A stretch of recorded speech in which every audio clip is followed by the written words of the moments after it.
Time for another Soccer Down Here 1v1, and it is time to catch up with the Vice Chairman and Chief Brand Officer of the Greenville Triumph in USL League One as our tour of the Southeast continues here in 2022. Time to catch up with friend of the network, Doug Erwin. Doug, thanks for hanging out with us for another 1v1. Yeah, thanks for having me on. All right, so first reason that I wanted to bring you on is the recent announcement about the Triumph and the idea about Malden, South Carolina. And for those that aren't intimately familiar with the geography of the Greenville area, I guess let's kind of get into the whys and the wherefores and the geography and the logistics and all this. Explain Malden for us. Yeah, sure, John. It's kind of a small world. The place where we're going is where we're hopefully going, I should say, is not far from where I used to live. If we make the comparison to Atlanta and you look at all the numbers on the clock of all the suburbs, I would say Malden is about 5 o'clock. So southeast of Greenville. Greenville's a city that's got very small city limits. So we can say we're going out to a suburb and still be less than 10 minutes door to door from downtown. The site that we've got for the proposed stadium is a fantastic development that's just getting underway called Bridgeway Station.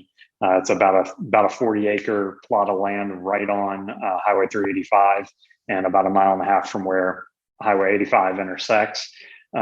This is, for us, it's a huge opportunity to get in front of our fans. A lot of people have asked what the why is for why Malden, why not downtown Greenville. There are a couple factors. Obviously, that Greenville has some challenges in downtown on the land side. There's just not as much of it because it's such a thriving downtown. But for us, as we evaluated, we started at about 40 sites. We landed on this one because it's a great development with a developer who is very known and respected across Greenville and the Upstate. But for us, it's right in the heart of our fans. We pulled a heat map of all our ticket holders from our 3 seasons so far, and the brightest spot on that map is right in Malden and Simpsonville, the neighboring town. So for us, this was a chance to get into a great development where people can come to the games early and shop and eat and hang out, and to do so in an area where the biggest core of our fan base is. And this is something where, specifically in the USL League One model, that this is not anything new.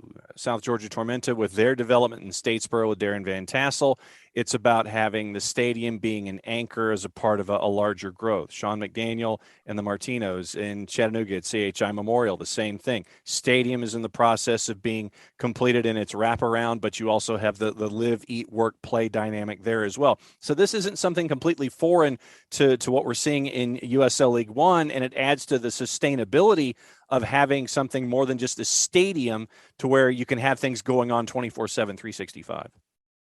Yeah, totally agree. And it's definitely not an accident that this is happening a lot, both at the League One level and at the championship level. Again, I think every team, regardless of sport, hopes that they can be a block off the main part of their main street or biggest downtown area, but that's not feasible everywhere. So if you're going to leave that downtown core, what are the things you want to have? You don't want to be on an island. And the example we made is one that I think a lot of people cite. It's the Atlanta Braves example. They leave Turner Field, which was downtown, but never really got the development around it that it was supposed to get when they moved in.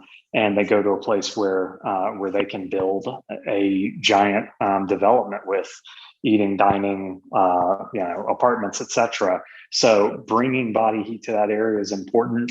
Certainly for us in our situation, being on a major highway, the visibility that's going to come from that of I think it's 90,000 cars a day or something that pass by. So that's huge for us, and yeah, turning it into more than just 2 hours of watching soccer. It's a whole day and afternoon for people now, and we're excited about that prospect because while we love legacy, it certainly has its challenge, and it is on a bit of an island, even though it's close to downtown. What are the next markers that folks need to be keeping an eye on outside of the Greenville, Spartanburg area? Those of us who are following from the outside, what are some of the next markers that are going to be coming up down the road? Sure. So for us, the presenting the initial plans was really the culmination of about a year and a half long process of going through vetting sites, talking to different people, working with different architecture firms, and getting to the point where we felt really good about a stadium proposal. We're working on a couple tracks in terms of how we're going to get the project funded. We're bringing a lot of the funding to the table on our own. We think it's wrong to just go ask governmental bodies to build a stadium for a team. So we wanted to show that we had real skin in the game. So we've got that plan mapped out for us. We are working with Malden City as a governmental body, and we've got approval from their city council for their part of the funding. And we presented to Greenville County Council last week or 2 weeks ago now, I guess. So they tabled our presentation just because they wanted to have some more questions answered, which is perfectly within their right, and I think a good thing for us to make sure we can put them at ease about the project. But there's a lot of support for it, certainly in the community, and I think from the county council as a whole. We're in the finance committee of council right now, so the next step is likely for us to represent to that finance committee, hopefully at their next meeting, and I think about a week and a half, 2 weeks. So from there, we just need to get approval from the finance committee. And once we have that, then we'll go to the council as a whole. And once that gets approved, then we're able to negotiate a term sheet directly with the county and hopefully finalize a lot of the proposal that we feel is a very compelling and a win-win proposal. And once we finalize that, let's grab some shovels. Now let's go from off the field to on the field and talk about the Triumph in 2021. What did you learn about yourselves? What did Triumph learn about itself as a franchise, I guess, both on the field and off the field back in 2021? I think we relearned some stuff we already knew. John Hart's is pretty good at coaching, and a lot of our players are pretty good at playing soccer.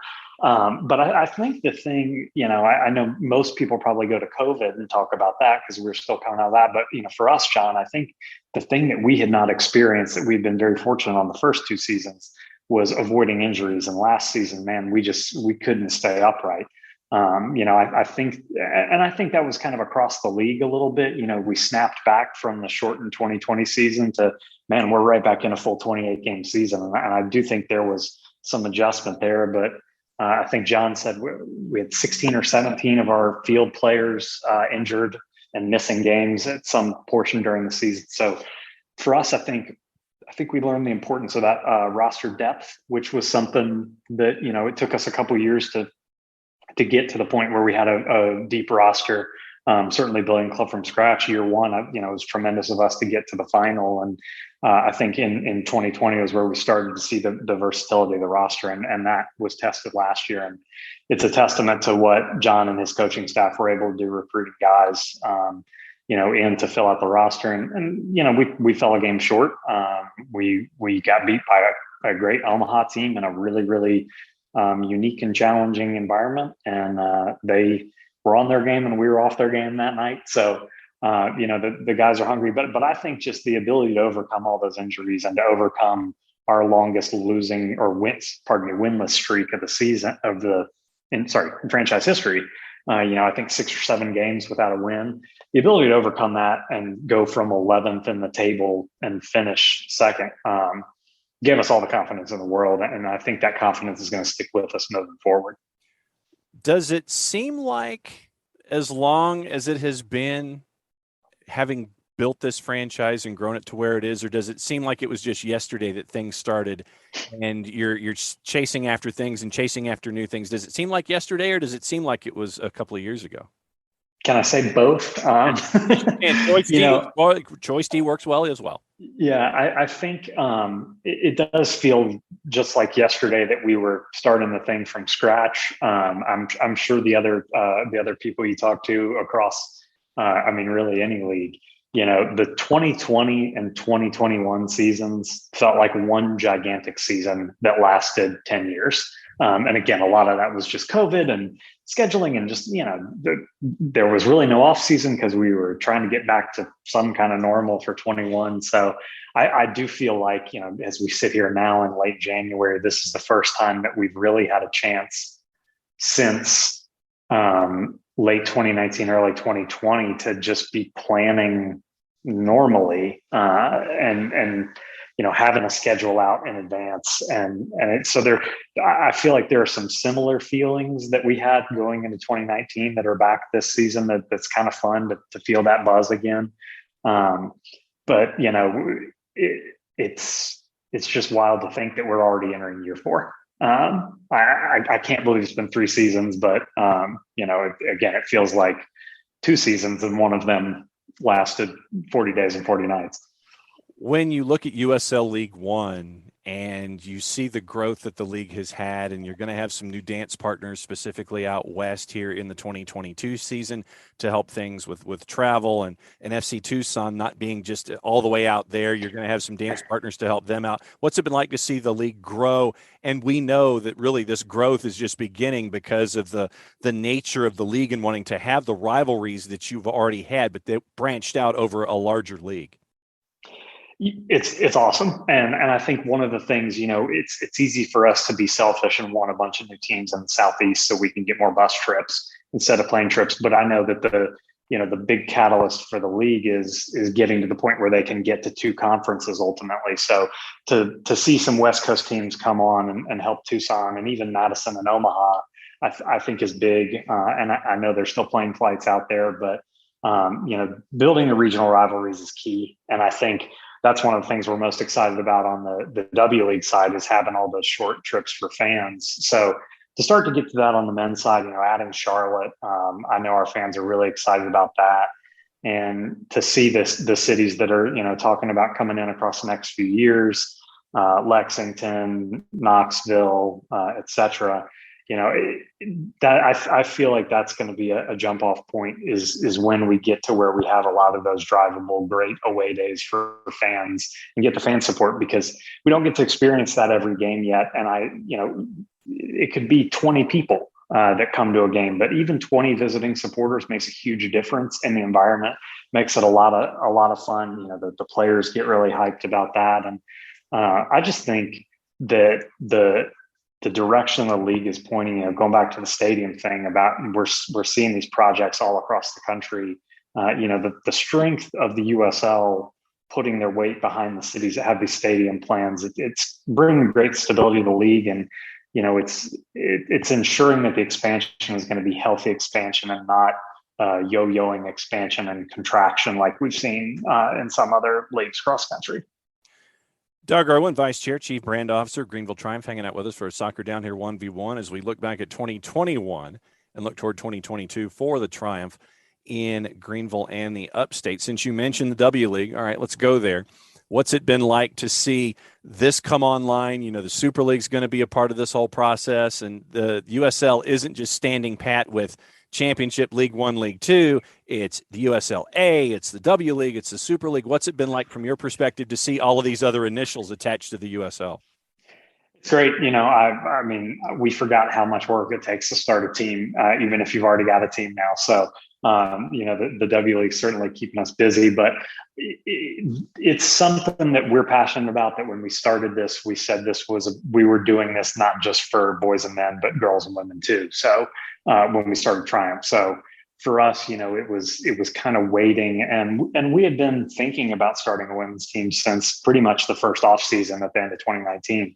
But we wanted to make sure the right opportunity was there. And we looked at a couple of the other leagues, and we just wanted to do something that we knew was going to be, again, what the USL provides, which is a strong league office, and one that has a mission that's aligned with ours.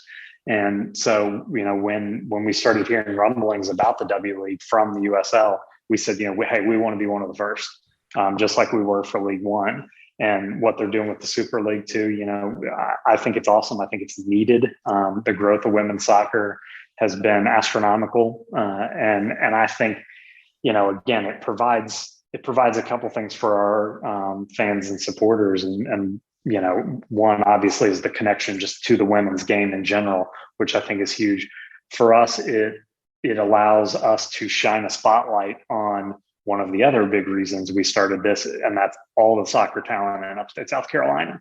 We've had a couple players here and there on the men's pro team that have had Upstate connections, but this is the chance to really highlight what a hotbed we are. And of the 5 or 6 people we've signed so far, the majority of them are Upstate natives. And I just think it's going to be cool for our fans and supporters to get to see all those names and say, oh, I knew them when they were a youth player at CISA or United or wherever. So that's cool. And then going back to just getting some of these regional rivalries going, getting to play Asheville, which I've wanted to do in some way pretty much since we started. I love the guys up there. They do a great job. Asheville and Greenville have such a good little healthy rivalry. There's a team in Columbia. We're going all over North Carolina and Georgia, hopefully. So I just think it's a really unique and cool opportunity for us. And if it goes well, then we might look at making the leap to Super League or something down the road. We'll see. I was going to ask, a lot of folks know the collegiate component there in the Upstate with Clemson and USC Upstate and the ACC and what you see in Western North Carolina in the tri-market that's Asheville, Greenville, Spartanburg. But for those that don't know, break down the women's soccer component and what it means to that particular part of the geography. Yeah, it's huge. There are a lot of top flight women's teams, regardless of what division they're in the Upstate. Again, you got Clemson, Furman, Anderson are the big couple, but Upstate, Wofford, and then just above in North Carolina too. You've got a lot of women's soccer talent. If you go down the road a bit to Columbia, certainly the Gamecocks have a great women's program too. So, I think that people don't realize how many schools field soccer teams in the Upstate, and some of the success we've had and had players come out of this area that have been on the youth national team, have turned pro and are playing in WSL. So we're excited to just kind of help that springboard, because in the past in Greenville and Upstate, we've had a couple pre-professional amateur teams on the men's side that have been able to tap in local talent, but we've never had one for the women. So it's a whole new opportunity to help hopefully launch the careers of a lot of girls and women. And when you look at back to the men's side here in League One, obviously a part of the process is turnover. It's the rare instance where you're going to have an individual stay for the entire duration of the time that they first hit the door. The Lou Whitaker, Alan Trammell bit where they're there for 20 years. And that's your Google reference for the day, kids. Go and search that. That's a Detroit Tigers reference for one of the great double play combos of the 80s. It's very rare to have folks locked in for a lot of time. I know that turnover is a part of things. How different have things been so far getting ready for 22? It's we've been really fortunate from the start to be able to return players on the men's side at, I think, generally a higher rate across the board than any other League One team or close to it. I know Darren and Statesboro and Tormenta, they do a great job of bringing guys back and keeping a core together. We have, how many guys? I think maybe four guys that are coming back for their 4th season, and a couple more coming back for their 3rd. So, it's certainly helped on the field and off the field, just setting the culture too in the team of having guys that have been here since the start. As a quick side off the field, I have some new staffers working under me on the communications and digital side, and I said I felt like an elder now, because when they're asking me questions about 2018, 2019, I've got all the franchise history in my head, and some of these players on the field, they have the franchise history in theirs too. So it's been great, but I think for us, this was kind of the first off season where we felt like, all right, we're not going to be able to keep everyone we want to keep. We've gotten lucky in the past where we've been able to sell some players on, and other players have left us for great opportunities. This year we had to make some choices, and I think that was difficult. And certainly losing a fan favorite in Dallas J is tough for the fan base, the supporters. But we're pumped for Dallas to have a great opportunity in Monterey. Excited to fire up ESPN Plus and watch that a little more. But and I think one of the kind of fun things too that helps is we're able to bring back Jake Keegan, and that's our first instance of bringing back a player who had played with us for a stint previously. So it's going to be unique. We lost a lot of goal scoring from last season.